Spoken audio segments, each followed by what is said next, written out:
This is Larry Henares making your day with part 19 of our Philippine history.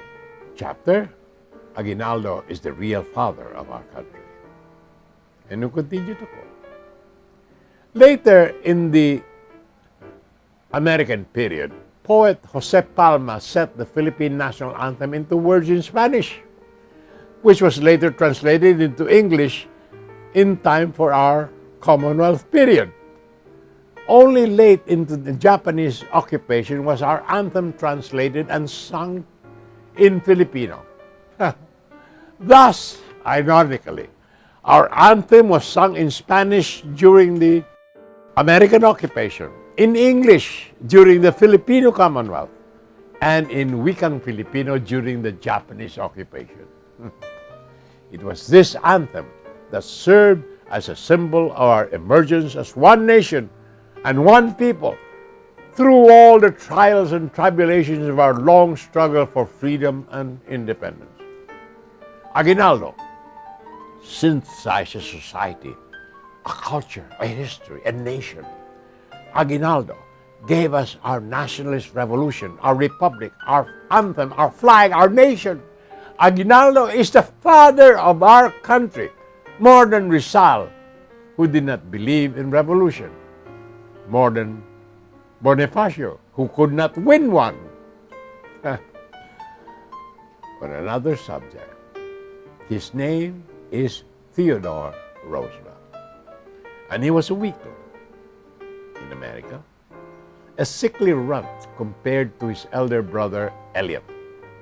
So Teddy hied himself to the frontier badlands of the Dakotas, and there he founded the whole school of pseudo-virility, a la Ernest Hemingway, by fording icy streams, climbing jagged rocks, and otherwise embarking upon totally unnecessary and masochistic exercise as final proof of masculinity.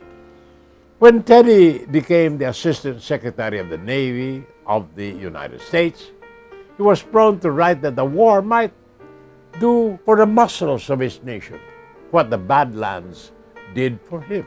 He decided that a war with Spain might just be the thing. Spain, once the greatest of all colonial powers, failed to industrialize and in a few generations became a fourth-class power which did not even know how to manufacture guns and ammunition, and lost all its colonies in South America, and at the end of the 19th century had only Cuba, Puerto Rico, and the Philippines to call its own. More about this after these messages.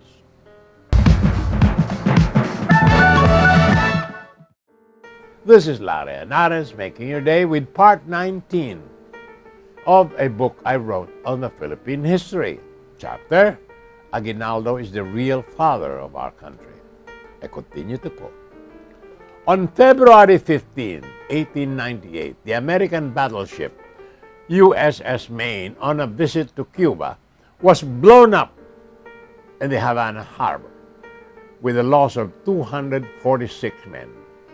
The weight of evidence was that Spain had nothing to do with it. In a conciliatory gesture, she gave humiliating concessions in a desperate effort to avoid war. But the United States was spoiling for a fight, and this was as good an excuse as any.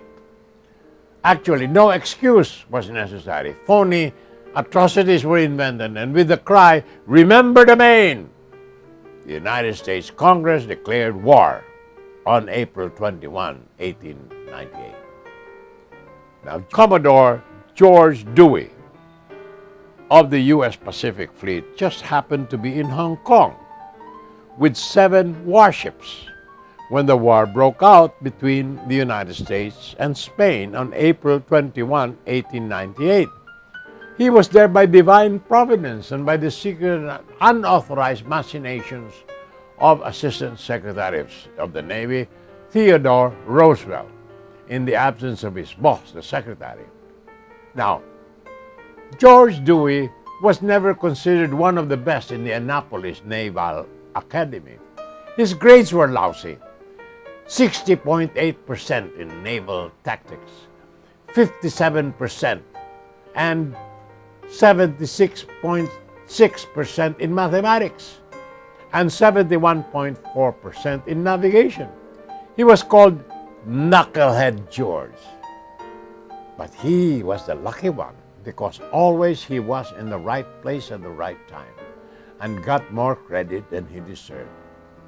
Lady Luck would bring him to Hong Kong and Manila Bay.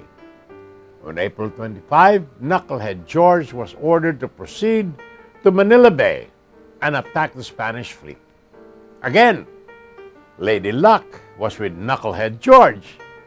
One would expect that in the 64 million square miles of the Pacific Ocean, Commodore George Dewey would find it almost impossible to encounter a commanding officer as stupid than he was. A mathematical possibility akin to finding a needle in a haystack. But lucky George, not only did he find one, he found one twice as stupid as he was, in the person of Admiral Patricio Bobo Montejo of the Spanish Imperial Navy, affectionately called Bobo Montejo, assigned to the Philippines. More on Monday, my dear friends. This is Larry Henares, making your day, saying good day, God bless you. Thank you very much for being with us. Till next time, hasta la bye-bye.